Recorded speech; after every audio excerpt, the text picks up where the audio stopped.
বিভিন্ন সময় বিভিন্ন প্রয়োজনে আমরা কিন্তু ব্রাউজ করে থাকি। বিভিন্ন বিষয় বা ব্যক্তিগত বিভিন্ন জিনিসপত্র আমরা ব্রাউজ করি। এই ব্রাউজ হিস্ট্রি কিন্তু আপনার বিভিন্ন জায়গায় সেভ হয়ে থাকে। আপনি হয়তো গুগল ক্রোম থেকে আপনি কি করছেন?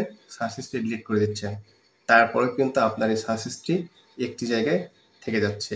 সো কিভাবে সেই জায়গা থেকে আপনি এই সার্চ হিস্ট্রি ডিলিট করবেন সেটি আমি দেখিয়ে দিচ্ছি। তার আগে অবশ্যই ভিডিওটি শেয়ার করে দিবেন, অন্যরাও জানতে পারবে। এবং প্রতিদিন নতুন কিছু জানতে আমার পেজটিকে ফলো দিয়ে আমার সাথেই থাকুন। ফার্স্ট অফ অল আপনি চলে যাবেন আপনার ফোনের গুগল ক্রোমে, যাওয়ার পরে সার্চ বারে যাবেন, গিয়ে লিখবেন মাই অ্যাক্টিভিটি। মাই অ্যাক্টিভিটি লেখার পরে প্রথম যে ওয়েবসাইটটি আসবে এখানে ট্যাপ করে দেবেন। দেওয়ার পরে স্ক্রল করে নিচের দিকে আসবেন, দেখতে পাচ্ছেন যে আমি যা কিছু ব্রাউজ করছি সব কিছু কিন্তু এখানে সেভ হয়ে রয়েছে। সো আপনি চাইলে এখান থেকে ডিলিট করে দিতে পারেন। সো ডিলিট করার জন্য কি করতে হবে? এখানে দেখতে পাচ্ছেন যে ডিলিট অপশন রয়েছে, এখানে ট্যাপ করে দিতে হবে। দেওয়ার পরে দেখতে পাচ্ছেন এখানে অল টাইম নামে একটা অপশন রয়েছে, এখানে ট্যাপ করে দিবেন। দেন এখান থেকে নেক্সট করে দিবেন। দেওয়ার পরে দেখতে পাবেন যে ডিলিট। সো ডিলিটে ট্যাপ দিবেন। এখান থেকে